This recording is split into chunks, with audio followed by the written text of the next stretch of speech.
Beshem Hashem, Naaseh Venatzliach, en ce mercredi 20 septembre, Bezrat Hashem, et He du mois de Tishri, pardon. Je suis racheté par Gabriel Ben Eliyahu, Hashem Vrechuto Bechol Asher Lo Bracha V'Hatzacha, pour la réussite de sa famille Jaoui, et une bonne santé pour toute la famille, un bon mazal, avec un beau mariage cette année pour Gabriel Ben Eliyahu, à qui on souhaite tous les bonheurs du monde. Yeshua Venechamot Tzadik, Bracha V'Hatzacha, Taskil Ve'Tatzliach. On commence tout de suite avec une grande question. Qui jeûne et qui ne jeûne pas pendant les fêtes de Kippour? Vous savez que nous avons 5 interdits, comme tous les ans, qui vient réparer pas simplement la faute du veau d'or, mais qui vient réparer absolument toutes les fautes de l'année, en tout cas entre celles de l'homme et de son créateur, et non pas entre celles de l'homme et son prochain. Donc Yom Kippour, on a beau jeûner, pleurer, crier vers Hachem, pardon, pardon, pardon. Si vous avez fait du mal à une personne, sachez que Kippour ne pourra rien faire pour vous sauver. Il faut aller voir la personne et lui demander humblement pardon, que vous regrettez sincèrement, et surtout de ne plus revenir vers des actes qui sont absolument odieux. Malheureusement, on commet beaucoup d'erreurs aujourd'hui à cause des émotions, très souvent véhiculées par la colère, l'injustice, alors qu'on n'a rien vérifié, que très souvent après s'être énervé, on est dans le regret d'avoir mal agi.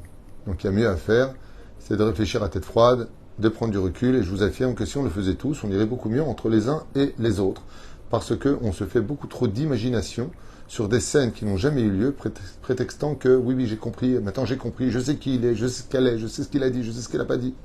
On devrait un peu se calmer au lieu de jouer les apprentis sorciers et d'apprendre à poser des questions avant de venir condamner. Oufren, Bezrat Hashem Itbarach, tout le monde doit jeûner, tout le monde doit jeûner.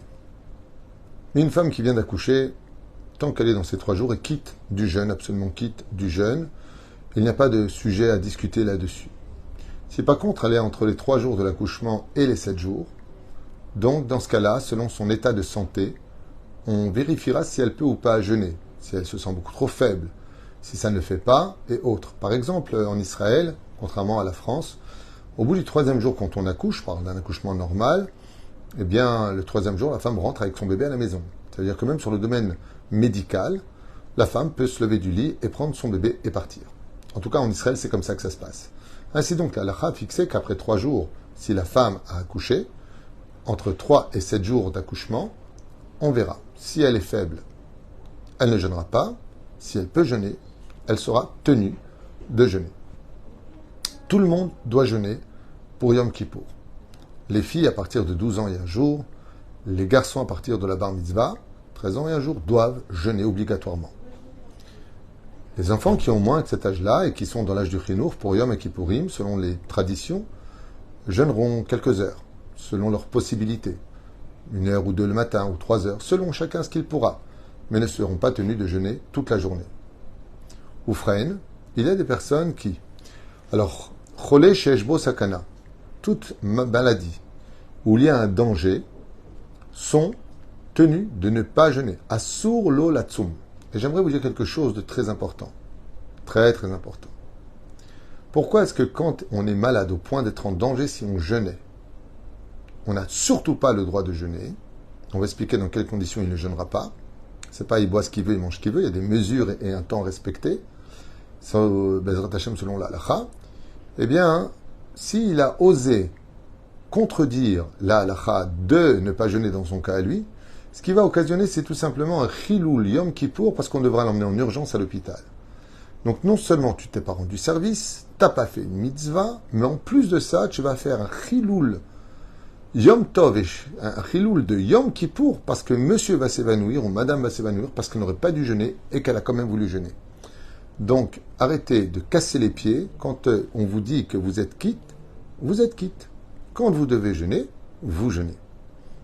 Pour les personnes, donc on va commencer à lire, après on expliquera peut-être plus grandement les choses. Asurlo latsum pen yerbet cholior veveyavo lide sakana.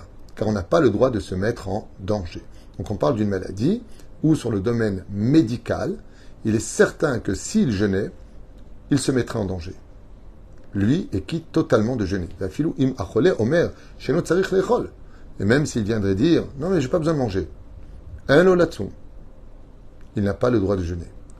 Comme chashash sakana. 2e degré, il peut jeûner mais on ne sait pas si ça ne met pas en danger ou pas. Asur lo lachmir alatzmo, il n'aura pas le droit de, s'il se met en danger, c'est-à-dire qu'on sait qu'il pourra jeûner, mais qu'il va avoir des conséquences terribles au niveau de sa santé par la suite. Dans ce cas-là, lui aussi devra prendre un avis médical et selon un moréora, c'est-à-dire un rave qui va recevoir le compte-rendu du médecin qui n'est pas anti-religieux bien sûr, et voir que Béhémet, problème de tension artérielle, problème de cœur, problème de rein aigu, situation très dangereuse, mais il pourrait jeûner. Mais par contre, s'il jeûne, il risquerait de faire 3-4 jours de lit après. Dans ce cas-là, il ne devra pas jeûner. Quelles sont les mesures? Eh bien, je vous les donner, c'est très simple. Sarasisi, c'est-à-dire que si vous prenez un gobelet tout simplement, oui j'en ai un là-bas, un quart de gobelet, c'est ce que j'ai le droit de boire. Au niveau de la quantité, comme ça vous n'avez pas besoin de mesurer, de faire quoi que ce soit. C'est un quart de gobelet en plastique, c'est ce que j'ai le droit de boire, à peu près toutes les 8 minutes. Achilat pras, pas jusqu'à 10 minutes si vous pouvez tenir. Et en ce qui concerne la nourriture, un biscuit. C'est-à-dire la mesure d'un biscuit. Comme vous diriez, je pourrais manger comme une boîte d'allumettes. Vous voyez une boîte d'allumettes? Ce que serait en nourriture, c'est plus ou moins ce que j'ai le droit de manger toutes les 10 minutes. Dans le cas où. Pourquoi c'est important de l'entendre? Parce qu'il y a des personnes qui vont avoir des problèmes de tension, il y a des personnes qui ont des problèmes de santé, et qui, selon le domaine médical, seront obligés de prendre des médicaments. Seulement le problème, c'est que ces médicaments qu'ils vont prendre doivent être absolument pris avec de la nourriture. Sinon, ça risquerait d'engendrer de terribles dégâts au niveau de l'estomac. Leur situation ne leur permet pas au niveau physique de tenir. Dans ce cas-là, si vraiment ils doivent prendre ces médicaments, ils ne peuvent pas les prendre avant le tzom et après le tzom, avant le jeûne et après le jeûne. Ils ne peuvent pas, parce qu'il y a des cas où on peut. C'est mon cas. Je prends des médicaments tous les jours, mais ça ne m'empêche pas de jeûner. Pourquoi? Parce que mon médecin m'a dit, tu peux les prendre avant le jeûne et puis après le jeûne. Donc, à kol beseder. Il y a des cas où on ne peut pas. Ils doivent être pris le matin, le midi et le soir. Impérativement. Problème de cœur, problème de rein, problème ce que tu veux. Ok. À partir de ce moment-là, si je dois manger quelque chose, un biscuit sera amplement suffisant. Je mange un biscuit, il vient à l'intérieur de l'estomac, ensuite je peux prendre mon médicament. Ou freine, qu'est-ce que cela veut dire? Eh bien, ça veut dire que si maintenant tu as pris ton médicament, tu as mangé ce biscuit, est-ce que tu pourrais jeûner ne serait-ce que quelques heures? Au niveau santé, je parle. Le médecin dit oui, à partir du moment où tu as pris son médicament, il n'y a pas de problème. Ce sera ton Yom Kippour. C'est pas parce que tu as mangé ou bu que tu as fini le jeûne. Si tu peux jeûner ce que tu peux intermédiaire, ça a de la qualité vis-à-vis d'Hachem. Parce que si tu n'avais pas de problème de santé, et tout le monde est conscient qu'on préférait jeûner tout ce Kippour sans avoir de problème de santé que d'avoir de problème de santé pour manger Yom Kippourim. Il faut être stupide pour penser ça. Surtout que quelqu'un m'a appelé cette semaine et m'a dit voilà Rav Tutu, qu'est-ce que je fais? J'ai des problèmes de santé importantes. Si je prends mes médicaments, je vais tomber dans un profond sommeil, mais je vais pouvoir jeûner. La réponse est, prends tes médicaments avant la Yom Kippour et dors. Donc c'est une jeune fille qui m'appelle pour me dire qu'elle a des problèmes de santé, et donc il est préférable pour elle de ne pas dormir et d'aller à la synagogue, mais de ne pas jeûner, ou alors elle pourrait jeûner et ne pas aller à la synagogue. Dans ce cas-là, elle ne va pas à la synagogue, jeûne. Parce que le jeûne, il est de la Torah. V'initem et nafshotechem b'achsiri chodesh hashevi, le 10 du 7e mois. Le jeûne est très important de Kippour.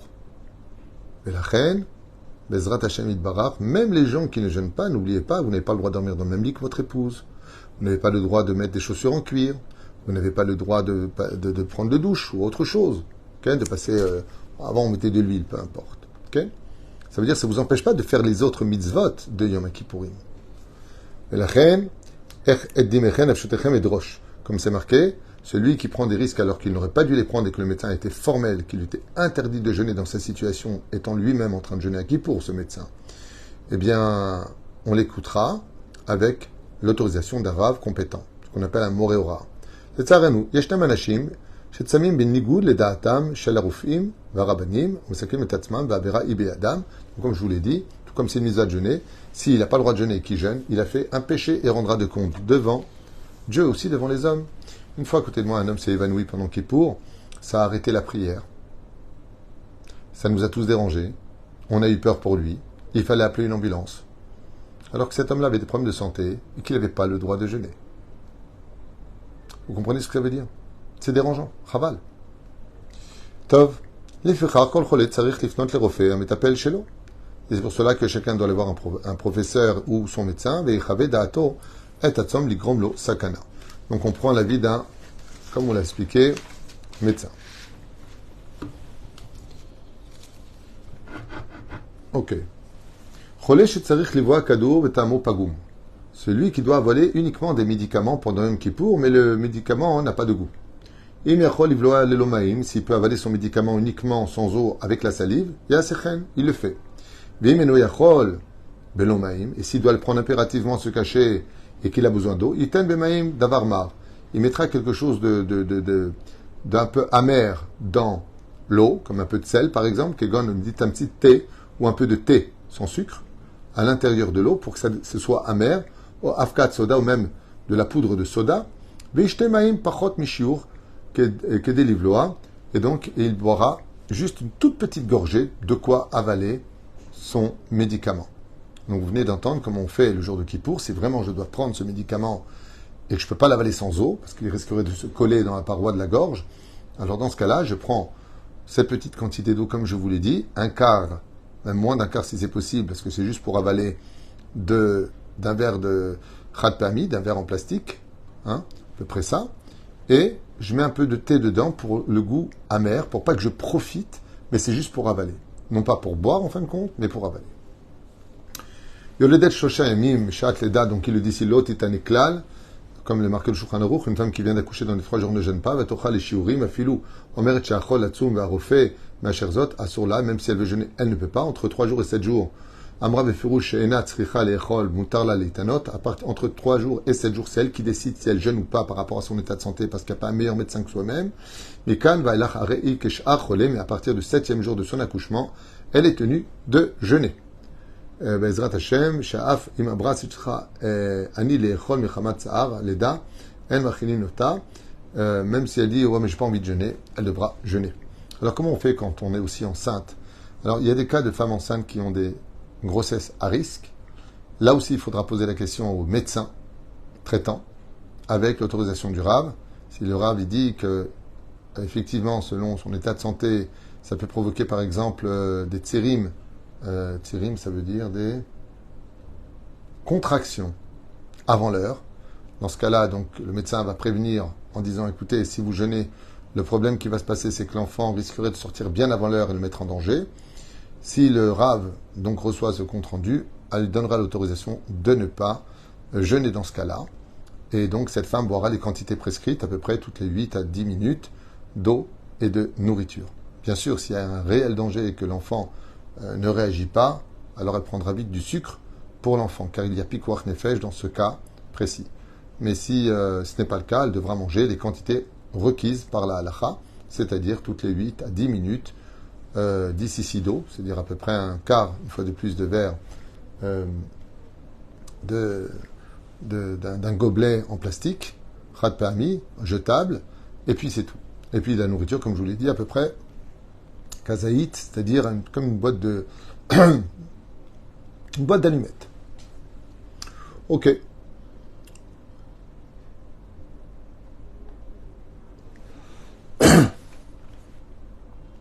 שערי חולה שאין בו סכנה, אף אמרה סצרה וכולי וכולי, ça on vient de voir. ודוגמה, אם ילדה 7 ימים בתשרי אחר הצהריים וכולי וכולי, אוקיי, ça on l'a vu. חולה או יולדת שמותר להם לאכול ולשתות ביום הכיפורים, אוכלים ושותים לשיעור. Donc voilà, les shiurim sont donnés ici. שיעור אכילת פירושה, אכילת מנות קטנות, 30 grammes. Moi j'avais dit 27 grammes, il dit 30 grammes ici. בתנאי, שאין סוף אכילת מנה אחת לתחילת אכילת מנה אחרת ימתין 9 דקות. Voilà, bon, je vous avais dit entre 8 et 10 minutes. Là, ici, dans le Shulchan Aruch, il dit 9 minutes de consommation pour 30 grammes à peu près à chaque fois. Les rachel echot ma'achalim mezanim mashirim bekaloriot kigon basar betzad vache. Donc il dit ici les rachel echol selon ses besoins, il pourra manger ce qu'il a besoin. S'il a besoin de faire, il peut même manger de la viande le jour de Kippour si vraiment il est tenu de ne pas jeûner, même du vache s'il en a besoin. Des biscuits, à partir du moment où il mange, uniquement pour sa santé. Shtia, donc c'est 40 samak, ici. Betnaï, Sheben, sauf au pareil, alors il dit pour boire, c'est toutes les 9 minutes. Ben chiyuv lishtov dafka maim, oliv gomam. Et là, yishte, chalav, mitse perot, te, imsuka, cola. Et s'il est quitte de jeûner, il pourra même boire du Coca-Cola s'il le veut. Ceci étant, là, c'est la DA qui est donnée, mais il y en a d'autres qui disent de l'eau. D'abord, c'est ce qu'il y a de plus sain pour le corps. Et il n'est pas bon de boire non plus forcément des choses qui nous donnent du kiff, puisque c'est quand même Yom Kippour. Un certain petit klal. Alors il dit maintenant, Ben achila lishtia, par contre, ça c'est une très bonne question. Entre la nourriture et le fait de boire, pour ceux qui sont quittes du jeûne, est-ce qu'on doit attendre 9 minutes ou 8 minutes entre le fait d'avoir bu et de manger? Non. C'est entre l'eau et l'eau que tu attends, et entre la nourriture et la nourriture que tu attends. Mais tu n'attends nullement entre de l'eau et de la nourriture pour le temps à consommer. Dès que tu as fini de manger, tu pourras tout à fait boire. Et si maintenant le médecin dit que pas du tout, les mesures ne sont pas adaptées à son état de santé, qu'il doit boire en grande quantité, problème de rein très important par exemple, le Shulchan Aruch nous dit que si à partir du moment où Béhémet, ces mesures-là ne sont pas suffisantes pour sa santé, alors il boira comme il le faudra et mangera tant qu'il le faudra.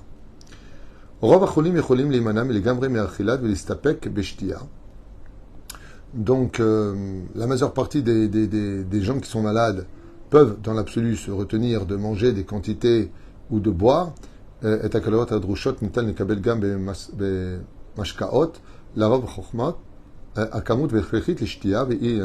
bon, ça j'ai déjà dit, donc il n'y a pas besoin de revenir dessus. Par contre, maintenant, n'oubliez pas que nous sommes dans Yom Tov pour ceux qui ne peuvent pas jeûner dans un cas de santé qui les empêcherait. On est dans Yom Tov, il y a le kiddush à faire dans ce cas-là. Et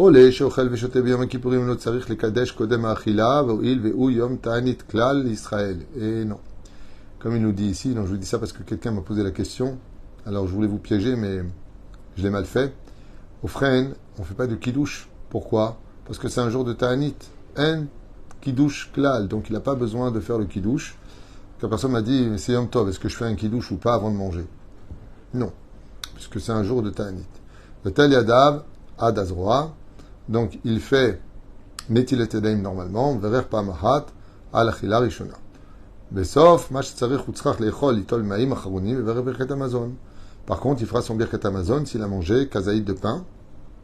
Veomer dans le Birkat Amazon, Ya'ale Veyavo, Beyom Kippurim Hazeh, Beyom Silchat Avon Hazeh.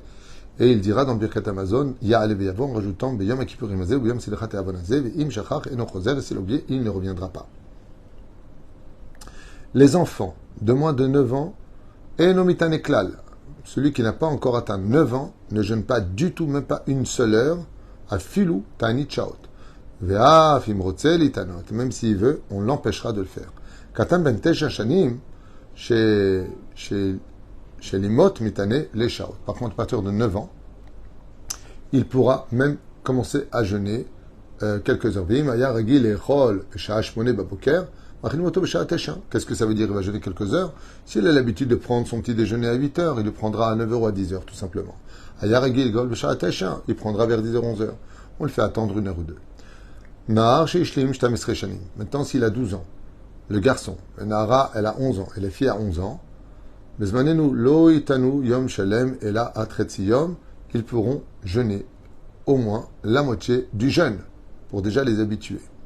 Donc jusqu'à peu près 1 heure, ils pourront jeûner s'ils ont 11 ans pour une fille et 12 ans pour un garçon. 13 ans et 12 ans, on l'a dit tout à l'heure, il pourra tout à fait, il aura l'obligation de jeûner. Nous avons le sourd de Rechitza. Asur le Chos Beyom Kippourim, nous n'avons pas le droit de nous laver à Kippour, Ben Behamim ou Betsoninim. À eau chaude comme à eau froide, il est interdit de se laver. Ve'afilou, Leoshit Etzbao, les Maïm Asur, même de tendre Stam ses doigts pour le plaisir de l'eau, il est interdit de le faire. Le Chos et Panav, et on ne se met pas d'eau sur le visage à Kippour. Vechen, lo Chas Bepiv, et on ne met pas d'eau dans sa bouche pendant Yom Kippour. En d'autres termes, il serait préférable même de faire un Tani Dibour. Notel Adam Yadav Shacharit Atzov Kishrez Beotav, on fait Nitilat Yadayim jusqu'aux 3 phalanges. Donc, vous avez 3 phalanges, Nitilat Yadayim jusque-là, on ne fait pas la paume Nitilat Yadayim pour ne pas profiter de l'eau. Vechen, Asal, Sochav, Kodam Atfila, Notel Yadav Kanaal. Et même s'il va aux toilettes, il ne se lavera pas les mains comme ça sur le robinet, mais uniquement les doigts et pas plus. Pour vous dire à quel point les choses sont importantes. Par contre,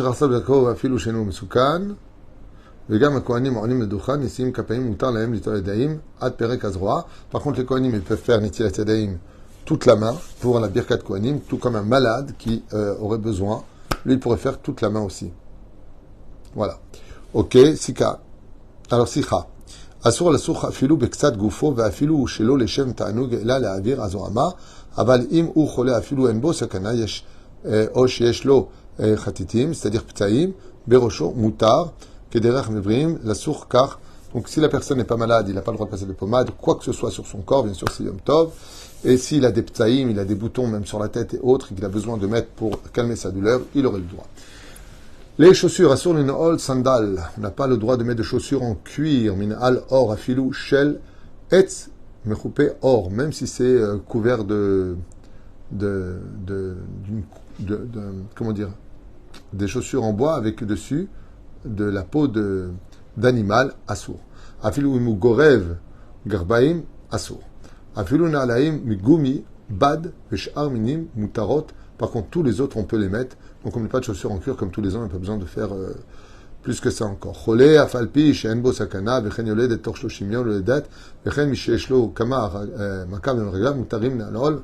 Par contre, les personnes qui ont accouché et qui seraient aussi même dans les 30 jours et qui ont besoin de mettre des chaussures en cuir pour des raisons que je ne connais pas, je ne vois pas pourquoi, c'est pas spécialement agréable. En général, on les enlève.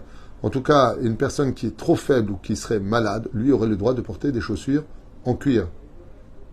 Tant que... Ah, ok, j'ai compris. C'est un truc qui n'allait pas dans ce que je disais, parce qu'il n'a pas autre chose à mettre. C'est-à-dire qu'il n'a pas de chaussures en goumi, en plastique. Maintenant, je comprends mieux, parce que je n'étais pas d'accord avec ce que je disais antérieurement. Il a dit, Mktadim shelo igiou legil bar mitzvot, mutarim len al sandal. Par contre, les enfants qui n'ont pas encore atteint l'âge de la bar mitzvah, eux pourraient mettre des chaussures en cuir, mais pour l'éducation, mais comme Tov, Shegam, Yinalou, Na'alaim, Shenam El Or, il serait bon de leur offrir, Be'ezrat Hashem, de leur acheter des chaussures non en cuir pour les habituer à la fête. L'Avdala.